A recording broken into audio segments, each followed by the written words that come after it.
Hi friends, welcome to Ore Machha YouTube channel. IPL 2024లో Rajasthan Royals తోటి Sunrisers Hyderabad అయితే ఢీ కొట్టనుంది. క్వాలిఫైర్ 2లో వచ్చేసరికి ఇరు జట్లకి ఇది కీలకమైన మ్యాచ్ అని చెప్పుకోవచ్చు. ఎవరు గెలిస్తే వాళ్ళు ఫైనల్కి వెళ్తారు, ఓడిపోయిన వాళ్ళు ఇంటికి వెళ్ళడం జరుగుతుంది. అయితే ఈ మ్యాచ్లో వచ్చేసరికి ఇరు జట్ల బలాలు ఏంటి, బలహీనతలు ఏంటి, మన ప్లేయింగ్ లెవెన్ ఎలా ఉండబోతుంది, గత మ్యాచ్లో వీళ్ళు ఏం తప్పిదాలు చేశారు, అదేవిధంగా ఈ మ్యాచ్లో వచ్చేసరికి ఇంకేం చేస్తే వాళ్ళు మెరుగైన ప్రదర్శన కనబరిచే అవకాశం ఉంది.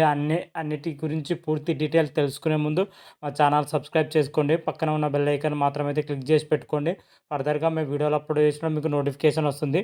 ఐపీఎల్ 2024లో మ్యాచ్ క్వాలిఫైర్ 2లో వచ్చేసరికి సన్ రైజర్స్ హైదరాబాద్తోని రాజస్థాన్ రాయల్స్ అయితే ఢీ కొట్టనుంది. ఈ మ్యాచ్ వచ్చేసరికి చెన్నైలోని చెపాక్ వేదిక అయితే ఈ మ్యాచ్ అయితే జరగనుంది. ఈ మ్యాచ్ ఇరు జట్లకైతే చాలా అంటే చాలా కీలకమైన మ్యాచ్ అని చెప్పుకోవచ్చు. క్వాలిఫైర్ 2లో వచ్చేసరికి Sunrisers Hyderabad Kolkata Knight రైడర్స్తో మ్యాచ్లో క్వాలిఫైర్ 1లో ఓడిపోవడంతో క్వాలిఫైర్ 2కి వెళ్ళడం జరిగింది. అదేవిధంగా రాజస్థాన్ విషయానికి వచ్చినట్లయితే ఎలిమినేటర్ మ్యాచ్లో రాయల్ ఛాలెంజర్స్ బెంగళూరు పైన అద్భుతమైన విజయం సాధించడంతో క్వాలిఫైర్ 2కి క్వాలిఫై అవ్వడం జరిగింది. అయితే క్వాలిఫైర్ 2లో వచ్చేసరికి రాజస్థాన్ వర్సెస్ హైదరాబాద్ మధ్య ఓవర్ పూర్ అయితే చూడండి చెప్పుకోవచ్చు. ఐపీఎల్ 2024లో వీళ్ళిద్దరి మధ్య ఒక మ్యాచ్ జరిగింది. ఈ మ్యాచ్ వచ్చేసరికి ఒక్క పరుగు తేడాతోని సన్ రైజర్స్ హైదరాబాద్ అయితే గెలిచిందని చెప్పుకోవచ్చు. ఆ మ్యాచ్ మాత్రమైతే చాలా అంటే చాలా ఉత్కంఠంగా జరిగిందని చెప్పుకోవచ్చు. మరోసారి వీళ్ళిద్దరు మాత్రమైతే తలపడుతున్నారు. మరి Rajasthan Royals Sunrisers Hyderabad ప్రతీకారం తీర్చుకొని ఫైనల్ అడుగు పెడుతుందా, లేక మరోసారి విజయం సాధించి సన్ రైజర్స్ హైదరాబాద్ ఫైనల్ అడుగు పెడుతుందా అయితే చూడాలి. ఇరు జట్లకైతే మ్యాచ్ అయితే చాలా అంటే చాలా కీలకమైన మ్యాచ్ చెప్పుకోవచ్చు.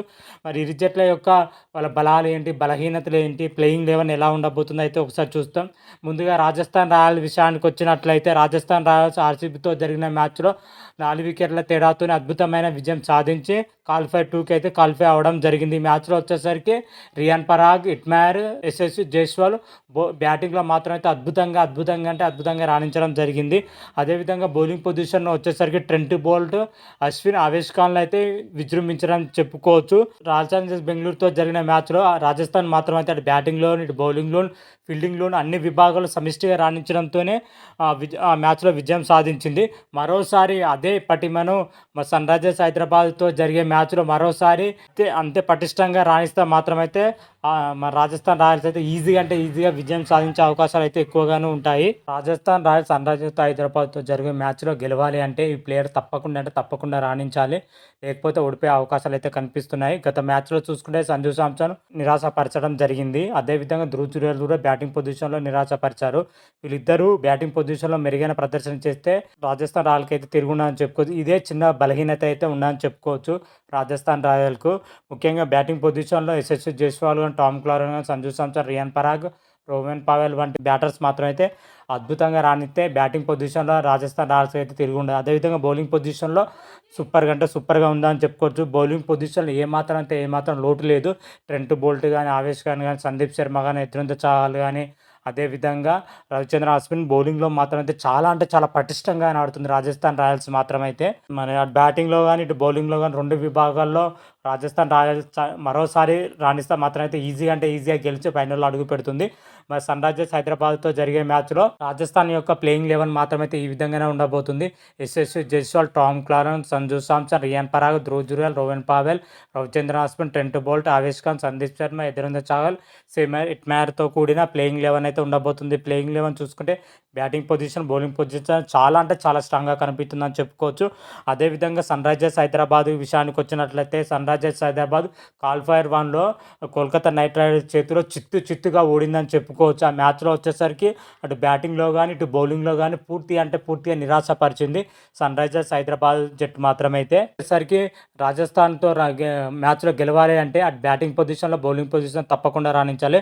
ఈ మ్యాచ్లో వచ్చేసరికి ట్రావిస్ హెడ్, అభిషేక్ శర్మ, నితీష్ కుమార్ రెడ్డి, అబ్దుల్ సమద్, షాహద్ అహ్మద్ బ్యాటింగ్ పొజిషన్లో తప్పక రాణించాలి. గత మ్యాచ్లో వీళ్ళు రాణించకపోవడంతోనే సన్ రైజర్స్ హైదరాబాద్ ఓడిపోయింది. ఈ మ్యాచ్‌లో కూడా మరోసారి వీళ్ళు విఫలమయ్యారంటే ఖచ్చితంగా ఓడిపోయే అవకాశాలైతే ఎక్కువగా ఉంటాయి. అదేవిధంగా బౌలింగ్ పొజిషన్ అయితే సన్‌రైజర్స్ హైదరాబాద్ బాగా అంటే బాగా మెరుగుపరుచుకోవాలి. ఒక భువనేశ్వర్ కుమార్ తప్ప మిగతా బౌలర్ అనుకున్నంత స్థాయిలో లేకపోతున్నారు. చెపాక్ పిచ్ వచ్చేసరికి స్పిన్‌కు చాలా అంటే చాలా అనుకూలంగా ఉంటుంది. సన్‌రైజర్స్ హైదరాబాద్‌లో మెయిన్ డిసడ్వాంటేజ్ ఏంటంటే అనుభవమైన స్పిన్నర్ లేకపోవడంతో సన్‌రైజర్స్ హైదరాబాద్ మెయిన్ డిసడ్వాంటేజ్ అయితే ఉండడం జరిగింది. స్పిన్నర్లు అయితే నాణ్యమైన స్పిన్నర్లు కారు. వాళ్ళతో మరి ఎలా రాణిస్తారో అయితే చూడాలి.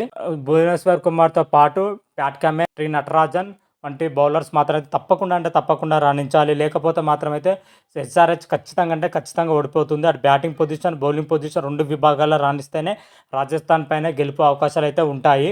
రాణించకపోతే మాత్రం అయితే ఇంటికెళ్ళినట్టే ఎస్ఆర్హెచ్ మాత్రమైతే. అయితే రాజస్థాన్ రాయల్స్‌తో జరిగే మ్యాచ్‌లో మన ఎస్ఆర్హెచ్ యొక్క ప్లేయింగ్ 11 మాత్రమైతే ఈ విధంగానే ఉండబోతుంది. ట్రావిస్ హెడ్, అభిషేక్ శర్మ, రాహుల్ త్రిపాఠి, నితీష్ కుమార్ రెడ్డి, ఎండ్రో క్లాసన్, అబ్దుల్ సమద్, షాహిద్ Ahmed, Pat Cummins, Bhuvneshwar Kumar, T Natarajan, Vijay Kumar, Sanvir సింగ్‌తో కూడిన ప్లేయింగ్ 11 అయితే ఉండబోతుంది. ప్లేయింగ్ 11 అయితే స్ట్రాంగ్‌గానే ఉందని చెప్పుకోవచ్చు. అదే 2 టీములు కంపేర్ చేస్తే బ్యాటింగ్ పొజిషన్‌లో సమోజులుగా ఉన్నా గానీ బౌలింగ్ పొజిషన్‌కొచ్చేసరికి రాజస్థాన్ రాయల్స్ అయితే బౌలింగ్ పొజిషన్ చాలా అంటే చాలా స్ట్రాంగ్ ఉందని చెప్పుకోవచ్చు. ఎందుకంటే ఇప్పుడు ఈ జరిగే పిచ్ వచ్చేసరికి చెన్నై పిచ్ వచ్చేసరికి పూర్తిగా స్పిన్‌కు ఎక్కువ అనుకూలంగా ఉంటుంది. రాజస్థాన్ బౌలర్‌లో చూసుకుంటే అశ్విన్ గానీ, చాహల్ గానీ ఎక్స్‌పీరియన్స్ స్పిన్నర్లు ఉండడంతోనే మన రాజస్థాన్ రాయల్స్‌కి అయితే ఎక్కువ అడ్వాంటేజ్ ఉంటుంది బౌలింగ్ పొజిషన్‌లో వచ్చేసరికి. బ్యాటింగ్ పొజిషన్‌లో చూసుకుంటే 2 టీములు అయితే సమాజులుగానే కనిపిస్తున్నాయి. మరి చెన్నై పిచ్ వచ్చేసరికి పూర్తిగా స్పిన్‌తో పాటు బ్యాటింగ్ కూడా చాలా అనుకూలంగా ఉంటుందని కూడా చెప్పుకోవచ్చు. ఎందుకంటే ఐపీఎల్ మ్యాచ్‌లో కంటిన్యూయస్‌గా జరుగుతూనే ఉన్నాయి. ఆ మ్యాచ్‌లో చూస్తే బ్యాటింగ్‌తో పాటు స్పిన్‌కు చాలా అనుకూలంగా ఉంటాయి. ఈ పిచ్ పైన వచ్చేసరికి 170 నుంచి 180 మధ్య స్కోర్ చేస్తేనే గెలుపు అవకాశాలు అయితే కనిపిస్తాయి.